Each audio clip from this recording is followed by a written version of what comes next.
सारी बातें, सारे मामलात अपनी जगह, लेकिन मैं कहना चाहता हूँ कि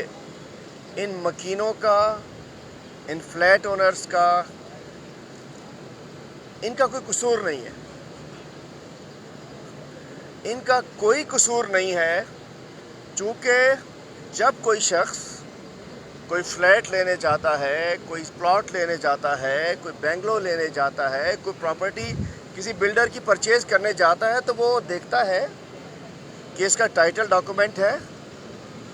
मौजूद था, एनओसी फॉर सेल है, मौजूद थी,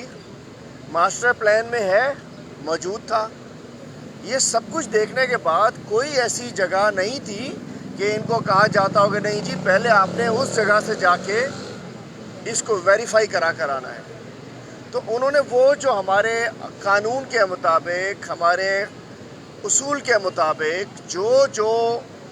रास्ता था उन्होंने लिया कि एक प्रोजेक्ट आया, उसका इश्तहार हुआ,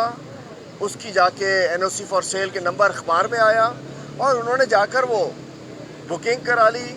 फ्लैट बनता रहा, सब गुजरते होंगे यहाँ से, सभी गुजरते होंगे रोड से, उनके सामने 15 मंजिला बिल्डिंग बनती रही, किसी ने नहीं रोका, लोग आबाद होते रहे, किसी ने नहीं रोका और ये बन गया, पैसे लेके चले गए। तो सबसे पहले मैं कहता हूँ कि ये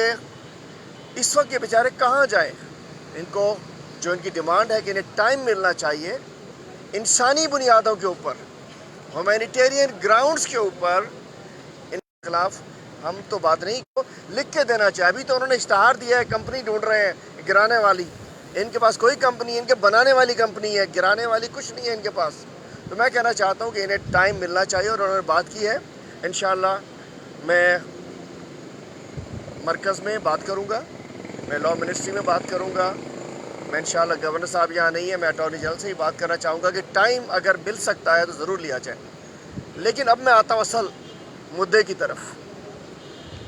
ये तो मासूम है, मैं अटॉर्नी जनरल साहब से बात करूँगा, वफाकी वज़ीर कानून से बात करना चाहूँगा और बकिया भी हमारे मरकज़ में बात करूँगा कि किसी तरीके से कोई राह निकल सकती हो कि इन्हें टाइम मिल जाए।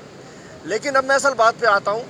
कि ये तो मासूम है, इनोसेंट परचेज़र्स हैं, बायर्स हैं, लेकिन